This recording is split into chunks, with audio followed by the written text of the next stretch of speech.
Want to talk and explore how disability, science, and ethics collide in today's tech driven world? We're diving headfirst into the ethics of innovation on this episode of Disability Deep Dive.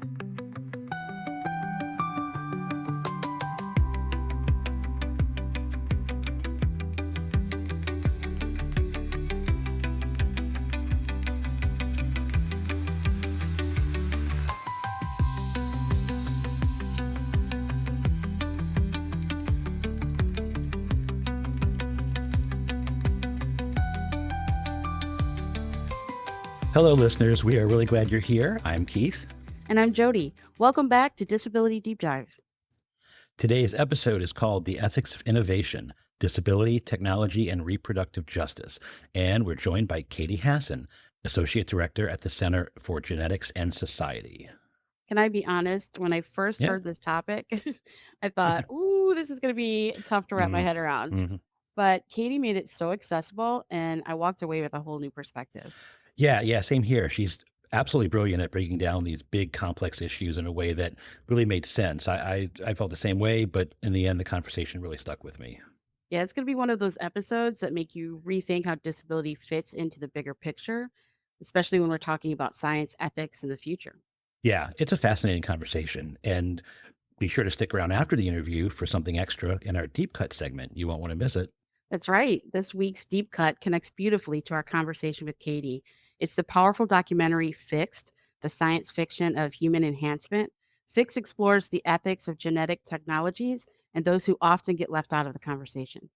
Yeah, it's really great. So, what are we waiting for? Let's dive in.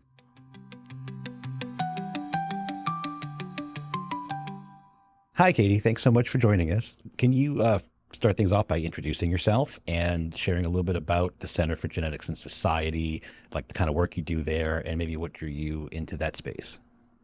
Hi, thanks so much for having me. I'm Katie Hasson. I'm the Associate Director at the Center for Genetics and Society.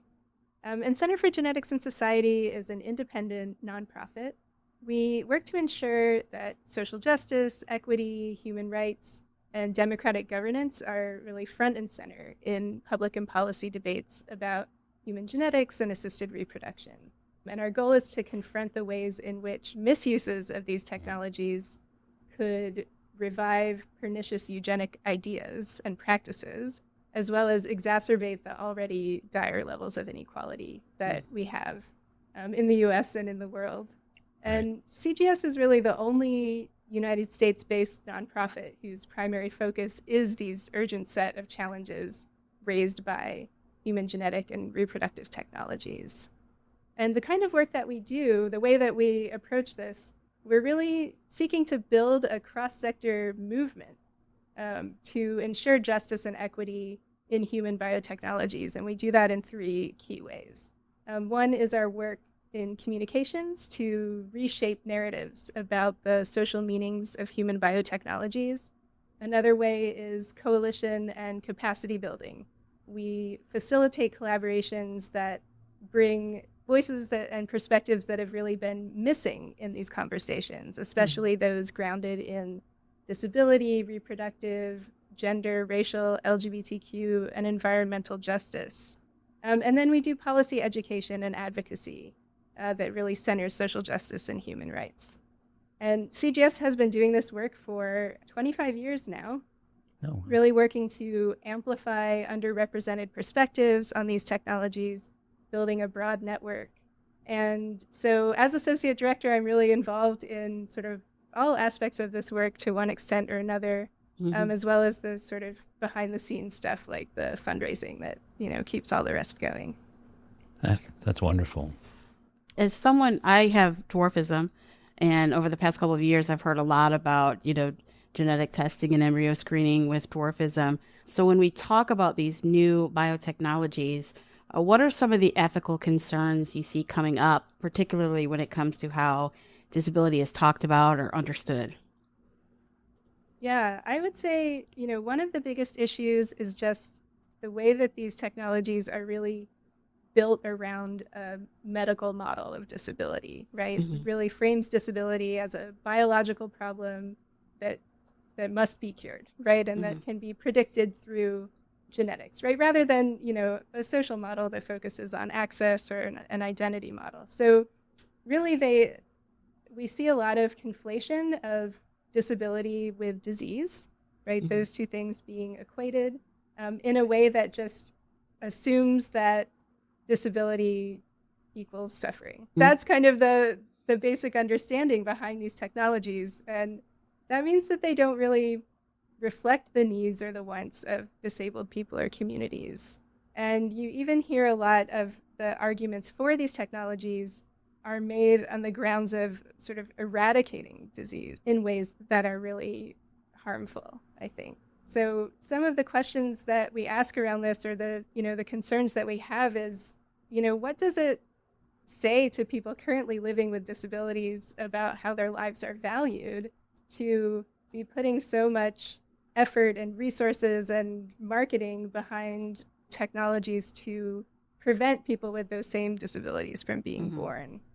And then especially when, if we're talking about something like gene editing, and, I want to be specific that, to back up just a second, I want to be specific about two different kinds of gene editing that we can talk about, right? There are two different ways that gene editing can be done. One is called somatic gene editing or gene therapy, and this is Mm-hmm. when gene editing technologies are used as a treatment for a person, with an existing disease, right, who's Mm-hmm. seeking a cure for that. So examples of this that you'll see in the news recently are the gene therapy that's been developed for sickle cell disease, to treat adults and children with sickle cell disease. On the other hand, we have what is called germline gene editing or heritable gene editing. And this is when gene editing tools are used to change the DNA in an embryo or in eggs or sperm. And the idea is to change the DNA in every cell of the person who is born from that embryo, and then even to pass those changes on to future generations. And this germline or heritable genome editing is the one that we have really strong concerns about, right? The way that it's this unprecedented ability to attempt to alter the traits of future generations, to really, create children who specifically have or do not have certain genetic variations or traits. So when we're talking about something like germline or heritable genome editing, in addition to the sort of stigmatizing way that will often argue for using these to prevent disability, it also has tremendous safety risks. We don't really know what kinds of unintended side effects could happen from this form of gene editing. And so that, I think, is another set of concerns. So there really are a lot of concerns around both the ethical questions on heritable genome editing, particularly as it relates to disability, right? What message does it send to people currently living with disabilities about how their lives are valued? What does it say that we would risk using these technologies with tremendous safety risks, right, in that same goal? And how would the use of these technologies in reproduction work to both increase stigma of disability as well as to, reduce support and kind of material resources for disabled people and communities? And then I think really the biggest red flag is just, the long-standing history and legacies of eugenics in the United States that we just have not dealt with, and the eugenic logics that underpin these technologies that too often go unquestioned, especially as we see intense resurgences of like blatant eugenics in our current political environment. So what happens when we introduce these kinds of powerful biotechnologies, that potentially have the power to change the human species? What happens when we introduce those technologies into this mix? I mean, there's a lot to unpack there for sure. I mean, it's so many different threats and risks involved with this. And I can see how some people on the surface see this as, oh, this will make this one change and it could be for the better. But there's so many possible, like you said, the risk to the procedure themselves and up till the idea of mass eugenics and really horrible things that could come from this. It's a lot. And yeah, I feel like in the past, just doing other interviews, medical model comes up a lot when it comes to like, where maybe a lot of these problems are rooted. They're looking at, like you said, they see things as disorders or diseases and not really looking at like how, as human beings in society, there's a very different way of looking at these things, and they often miss that. Well, and that being said, of course, there's also often a lot of excitement around certain medical and technological advances. So, how do you approach conversations where innovation might be seen as being at odds with recognizing disability as a valued part of human diversity? Kind of building on what you were just talking about there. Yeah, definitely. I mean, I think one place to do this is to, again, make that distinction between sort of gene therapies for people who are seeking a cure for disease, and do want that. How can we support the development of gene therapies that are safe and are effective and are accessible to the people who want to use them? As where we are right now is the few gene therapies that are available have multi-million-dollar price tags, which, makes it inaccessible for most people. So, on the one hand, how can we promote medical innovation for those kinds of therapies where they are desired in ways that are, ethical and just, and stay away from technologies like heritable genome editing that, are not safe and that carry such grave, like, ethical and societal risks. So I think one step is making that distinction. Another, I think, is doing more in our conversations around disability, especially in medical communities, to distinguish between disability and disease or disability and health, right? Disability does not automatically mean unhealthy. And I think there's a lot of room in medicine, in biotechnology, to really question some of those assumptions about that people with disabilities automatically want or need to be cured versus seeing the way that disability can be a valuable experience, a valuable contribution to society, a way to make the world a richer place. And also, I think there's an interesting conversation to be had about areas where people with disabilities and disabled communities need and want certain kinds of medical innovation that don't have anything to do with cures, but would improve their lives in a variety of ways. But somehow that's not where the efforts toward innovation tend to go. I mean, CGS had a webinar a couple years ago on sort of changing disability narratives around gene editing and genetic technologies. And one of the really interesting conversations that came up, among the disability studies scholars and the advocates in this webinar was just, why isn't medical innovation being applied to, say, like curing bed sores versus, these other kind of high-tech interventions that aren't necessarily wanted, but get, all of this money and media attention. So. To kind of piggyback on that with the common assumptions and narratives, how do you see how that they shape how these technologies are promoted or presented to people? Yeah, I mean, I think one of the most problematic ways is the idea that something like CRISPR gene editing will eradicate disease, eradicate disability, that this is supposed to be a common goal without the recognition that you're talking about people, right? You don't eradicate a disease, you are preventing people from being born because they might have that disability or disease or a particular, just genetic variation that's associated with that.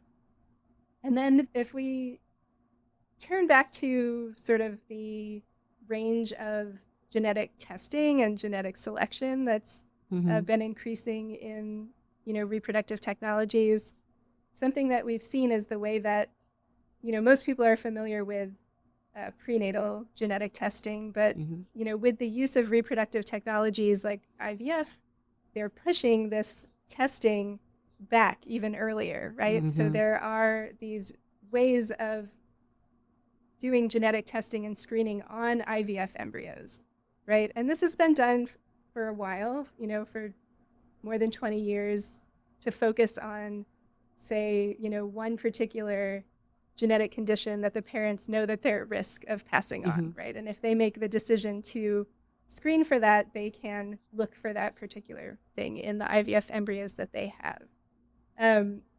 But what's happening now is that there are these companies bringing to market what's called polygenic embryo screening. And the idea here is that you will look across the genome of each of those IVF embryos and calculate their risk for all kinds of, from common medical conditions to more rare to even traits, right? That they can look at all of these things where the genetic link to that or the genetic cause is made up of tiny genetic changes all across the genome, right? So they're looking across all kinds of genes, adding up all of these tiny risks and trying to predict each embryo's chance of having, for example, heart disease or diabetes, or moving into mental health conditions like bipolar, schizophrenia, autism, and all the way up to companies are now openly promoting that they'll predict the hair or eye color, or even what they're saying will be the IQ of that embryo, right? Wow. There are companies that are marketing these kinds of tests, to prospective parents and to fertility clinics right now. And the way that these tests are promoted is all around health, usually, right? That you want to give your child the best start in life. You want to make sure that your child is healthy. And therefore, we are going to do this genetic testing, use our proprietary algorithms to add up all of these potential small risks and give you a score of which embryo will be the healthiest or the best. And then this is something that you, as a prospective parent, should want to know as much information as possible and should want to do everything that you can to prevent a child being born that has any kind of genetic risk or any kind of disability. And then pushing into, you may as well get all of the desired traits that you want. There's both this automatic assumption that every parent does or should want to avoid birth of a child with disabilities. There's this kind of common sense ableism, I've heard it called, right? That it's just assumed that this is true. And it feeds off parents' very normal desires to give their children the best start in life, but it interprets that as sort of giving them the best genome, right? And then it kind of starts to filter over into like, you need to have the best possible child to start in life. So, there are ways that it really intensifies, especially non-disabled parents' fears of disability. And especially because, as disability scholars have pointed out, at the point when you're doing embryo screening, any information that you're given is basically all of the information that you have about this potential person who will come into being in the future. And so anything that shows up as like a quote negative finding is going to have kind of outsized influence, versus once a child is in the world, there are so many facets to their personality and who they are that whatever has turned up in a genetic screen may be just a small part of the person that they are. Fascinating. One thing you said earlier about some of the research and development that's out there related to disability reminded me of the book Against Techno-Ableism, where one of the points made was talking about like that sort of exoskeleton that, if you can't walk, this will help you walk, and it looks great in like trade shows and on the conference floors and things like that. But did anybody with a disability ask for this? Is this really like what you want? And when you talk to the community, what they really want is just give me a ramp, so I can use my chair, or maybe improvements to the chair itself or things like that, and all this money and time goes into developing these, things that really no one's ever going to be able to afford. It looks glitzy and awesome, but when you really think about it, it's not all that helpful. So kind of leading from that, what kind of roles do you think disabled people in communities could or should be playing in helping to shape bioethics, research priorities, and public policy around this?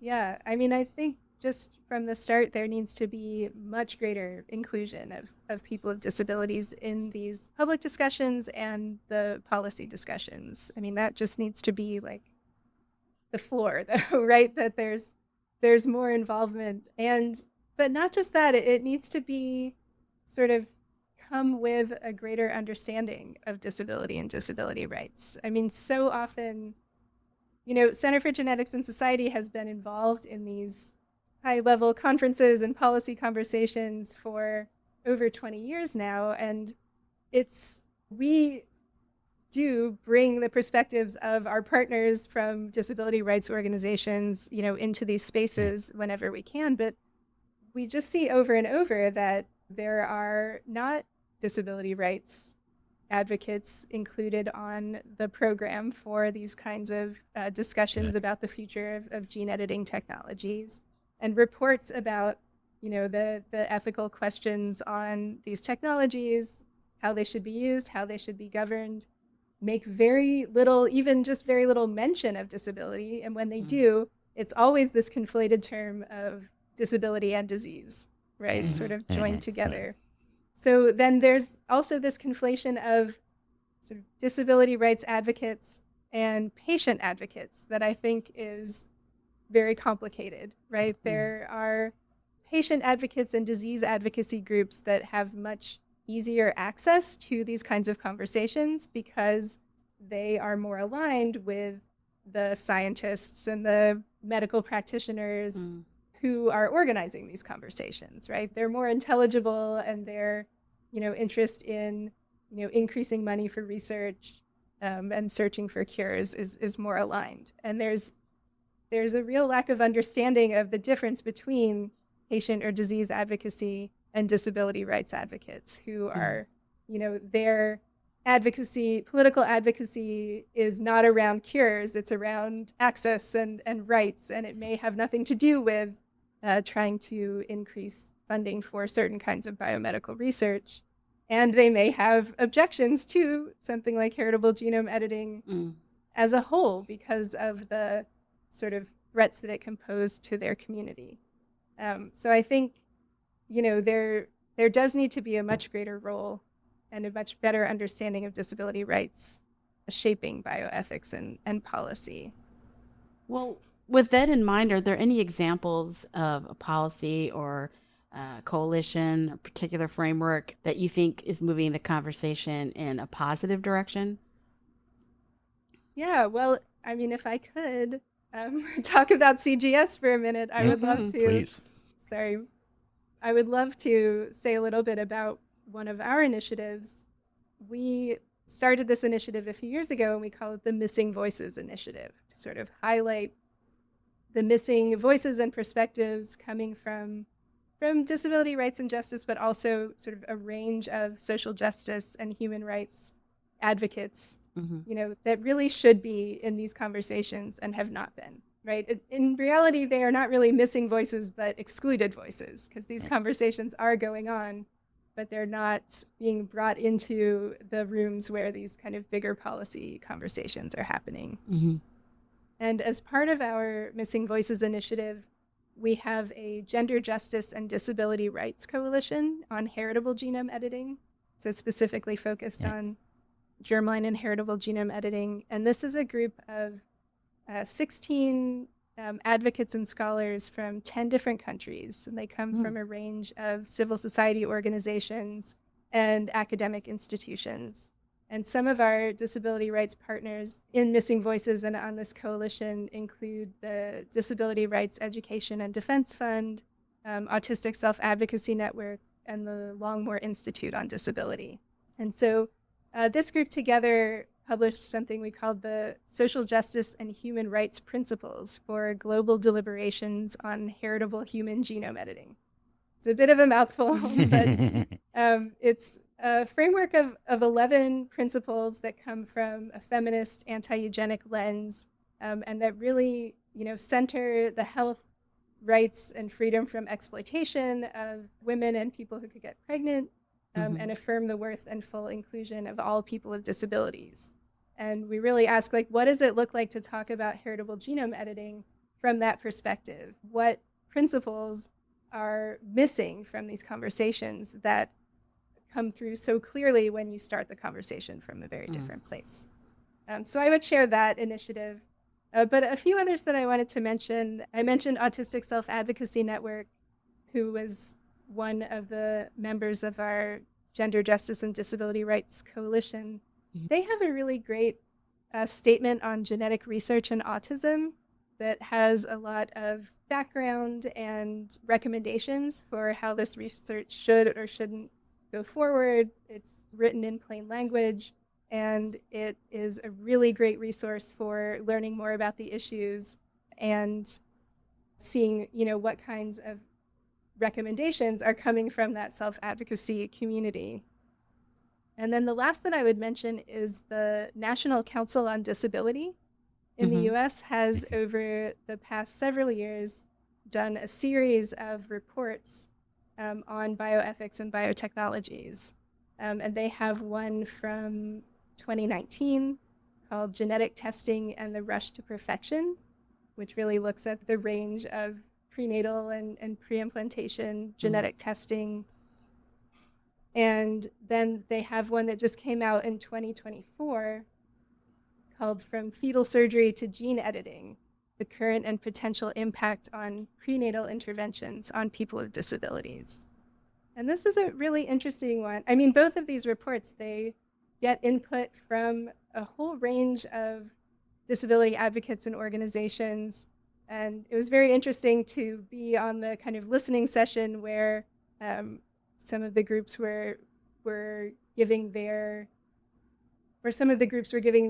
recommendations and experiences around gene editing for this 2024 report.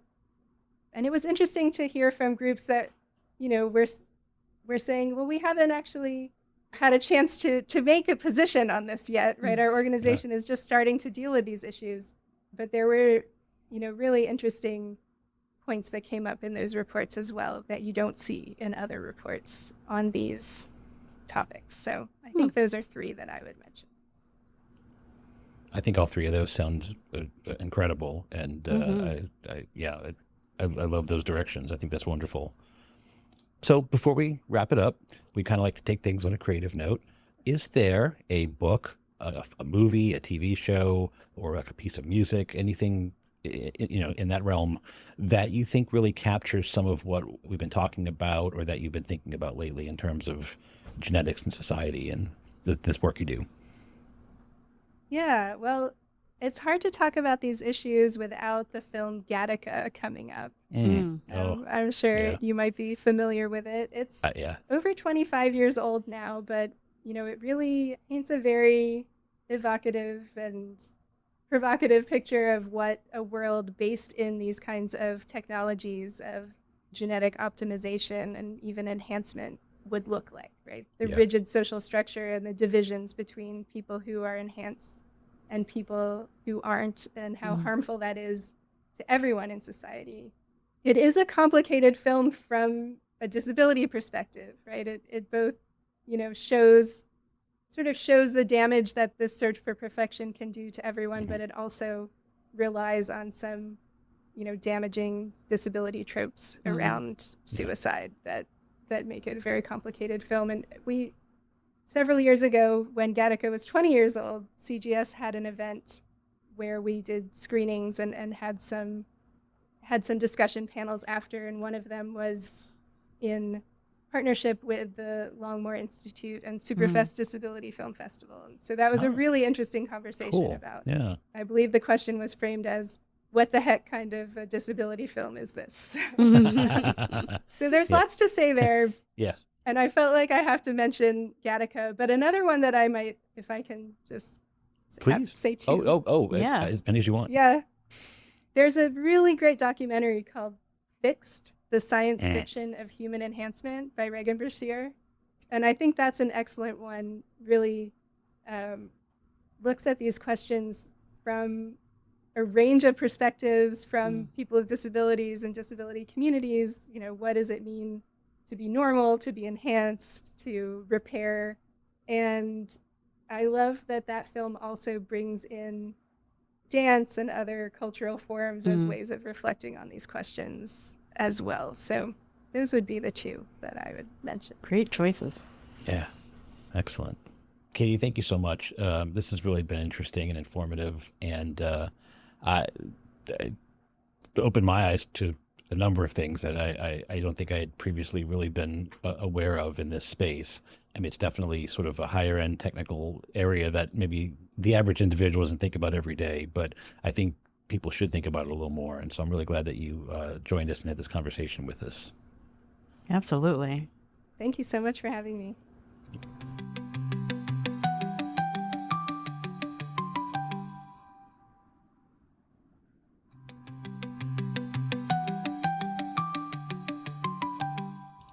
A quick note before we dive into this week's deep cut. Documentary Fixed, the science fiction of human enhancement, isn't rated like a traditional film, but it's often used in high school and college classrooms. It explores mature themes like ableism, bioethics, and the human enhancement, so best suited for older teens and adults ready for a thoughtful, nuanced conversation. This week's deep cut takes us to Fixed, the science slash fiction of human enhancement, a powerful documentary that explores the evolving relationship between disability, biotechnology, and what it means to be, quote, normal. Released in 2013, it's still a vital conversation today. What's so compelling about Fixed is that it doesn't take sides. It brings together voices from across the spectrum: disabled activists, scientists, transhumanists, and it lets them speak to the promise and pitfalls of technological advancement. Yeah, it does. So, well, let's start with the big question. When we talk about, quote, fixing people through technology, what are we really saying? Oof, yeah, that question. Um, it really hit me because at its Mm, core, it kind of forces us to confront the assumption that something's wrong in the first place. true. And what you hear in the documentary from disabled people, they're saying, "Wait a minute, wait a second, I'm not broken. The world just it wasn't built for me." And Mhm. it's a shift in perspective that we don't always see, and it was very powerful to me. Yeah, speaking of perspectives, what were some of the perspectives in the film that stood out to you the most and why? Well, I had a lot of feelings watching this. Um, Yeah, me too. one of the voices that stood out to me was an activist who said that these technologies aren't neutral. They kind of reflect what the values of the people that are actually creating the technologies, and that stuck with me because if the goal is to normalize or erase disability, then whose bodies are being centered Mm. in this discussion?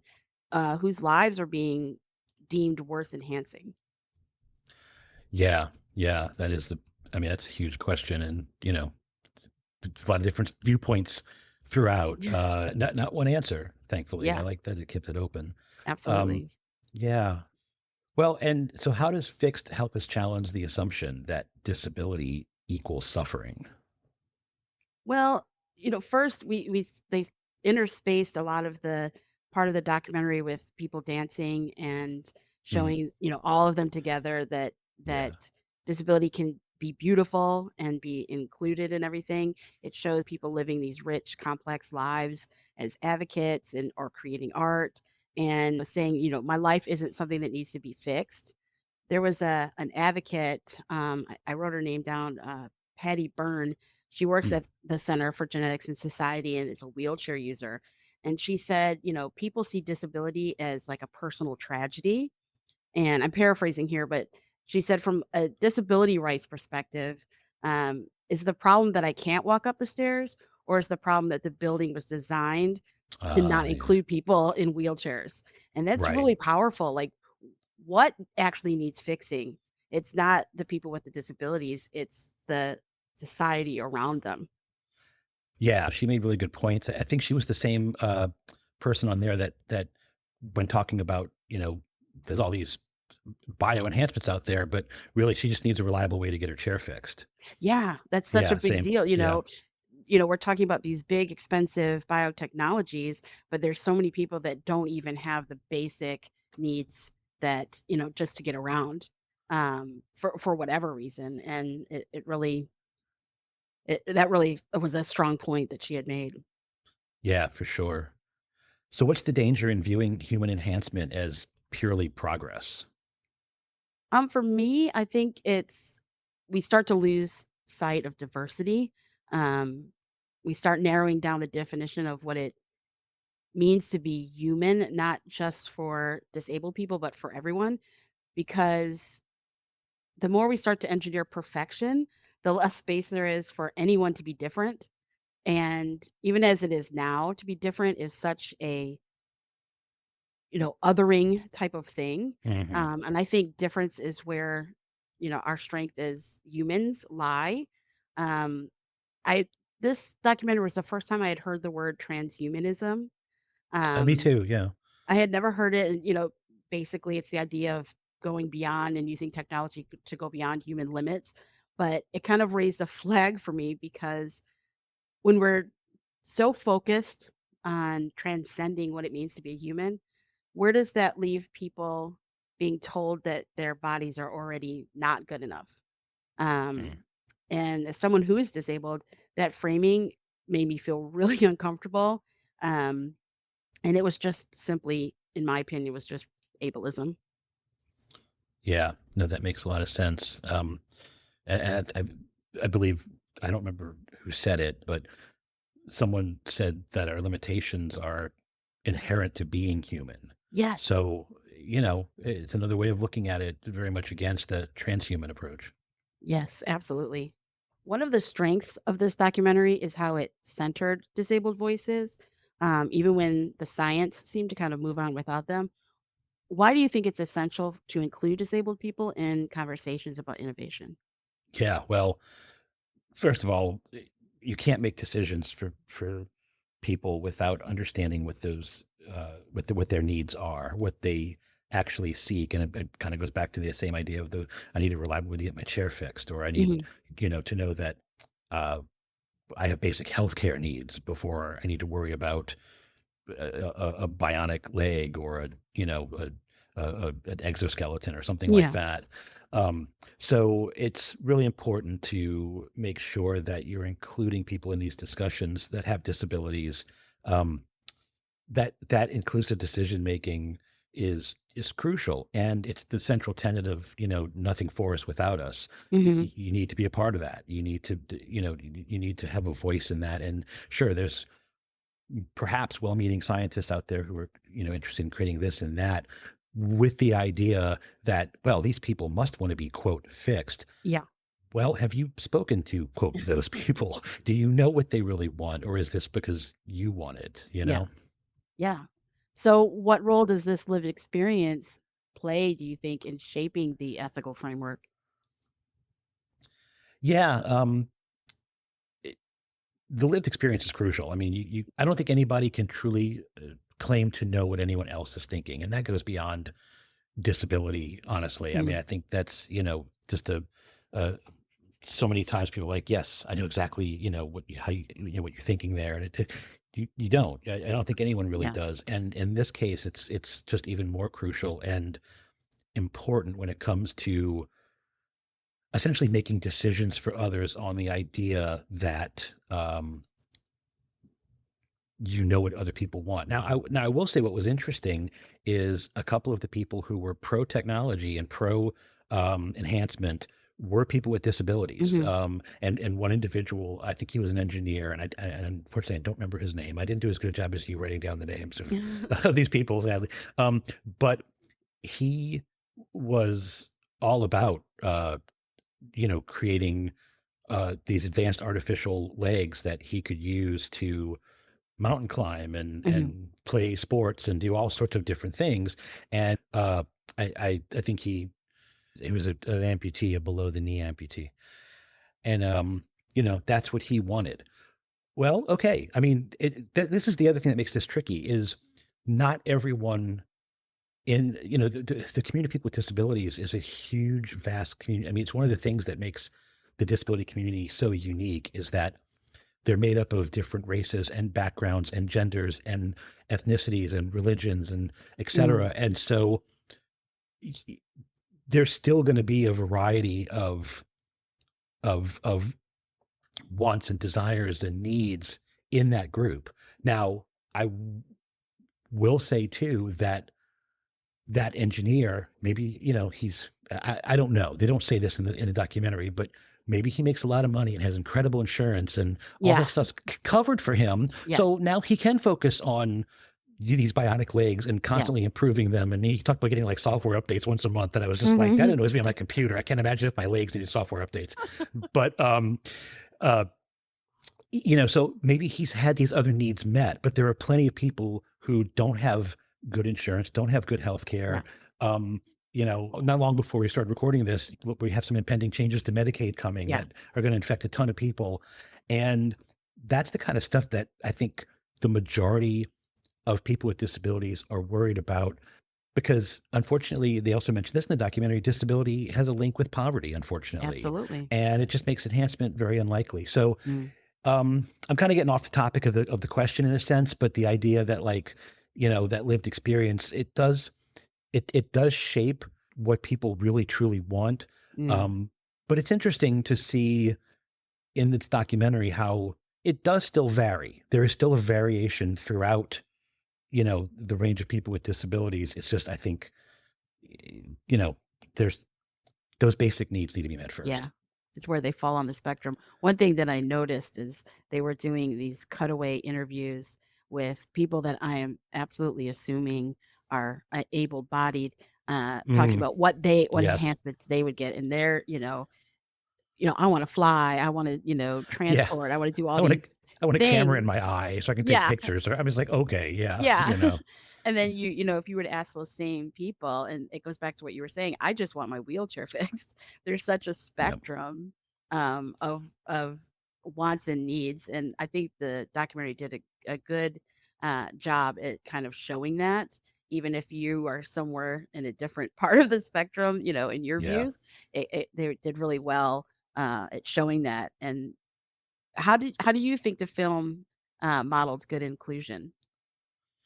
Oh, I think it did a great job modeling inclusion. I mean, again, there was such a wide variety of voices, journalists, scientists, Mm. engineers, but also advocates, attorneys, and it was just a broad range of voices that would have real compelling interests in this subject and how it, how it should move forward, or, Mm.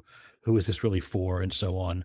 Um, So yeah, the representation and inclusion I thought was really incredible, and they even did a really great job. Like I said, I mentioned the individual with a disability who was an engineer and loved the idea. There was another individual with a disability who was also a scientist. I think he was a biochemist, Mm. and he was completely against it. Like he just Yeah. was like, "That's just no. I don't need that. I get around just fine." So again, like I think they really did a wonderful job finding that really broad array of voices, and it's it shows that there is no answer really. There's no easy answer. Yeah. We can't just say, well, we've decided this is good for people with disabilities, or this is absolutely not good for people with disabilities. It really, I think if anything, if you the listener watch this, and we really hope you do, um, it it'll just create more conversation and more thought, and keep the conversation going on this topic, which I think is really important. Yes, definitely. As we sort of just alluded, fix doesn't tie everything up with a bow, and that is part of what makes it so powerful. It really leaves us asking, what kind of future are we building, and who gets to decide? You can watch Fix, the science fiction of human enhancement, through educational streaming platforms and some libraries. It's also available for purchase via the filmmaker's website at fixedthemovie.com. Whether you're a technophile, a skeptic, or somewhere in between, Fixed is a thoughtful, accessible way to start some big conversations about ability, identity, and ethics.